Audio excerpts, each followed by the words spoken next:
ఫైనల్గా లడ్డు అయితే ప్రిపేర్ చేశారు. ఇప్పుడు ఉంటలు కడుతున్నారు. అమ్మ లడ్డు ఇంకా ఎంతసేపు కంప్లీట్ అవ్వడానికి? నా ఫేవరెట్ లడ్డు. ఎప్పుడెప్పుడు నా చేతికి ఇస్తే నా స్టమక్ లోకి వేసుకొని టేస్ట్ చెప్దామని వెయిట్ చేస్తున్నా. తప్పకుండా చూడనా, లడ్డు అయితే రెడీ అయిపోయింది. వచ్చినప్పటి నుంచి లక్ష్మి అంటే ఫుల్ బిజీ పెట్టేసేసారు. Yeah of course. Aunty morning 8:30కి వస్తే పాపం 12:30 ఈ రోజు మరి దారుణం 1:30 అయ్యింది. మరి ఈవినింగ్ కూడా ఫుల్ బిజీ పెట్టేసేసారు. అంటే మనం కొంచెం ఫాస్ట్ ఫుడ్ లవర్స్ కాబట్టి ఈవినింగ్ ప్రశాంతంగా హోమ్ మేడ్ చేయించుకొని తింటాం. ఇప్పుడు ఎలాగో వి షుడ్ బి హెల్దీ కాబట్టి. Okay boy. ఫుడ్లు తినకూడదు నాన్న. బయట ఫుడ్లు అంతా ఆయిలీ అవే దాంట్లోకి వేసేస్తుంటారు. సో ఎప్పుడు కూడా బయట ఫుడ్లు తినకూడదు.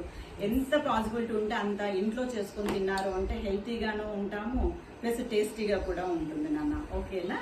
Yeah nice. Thank you so much అమ్మా లక్ష్మి ఆంటీ.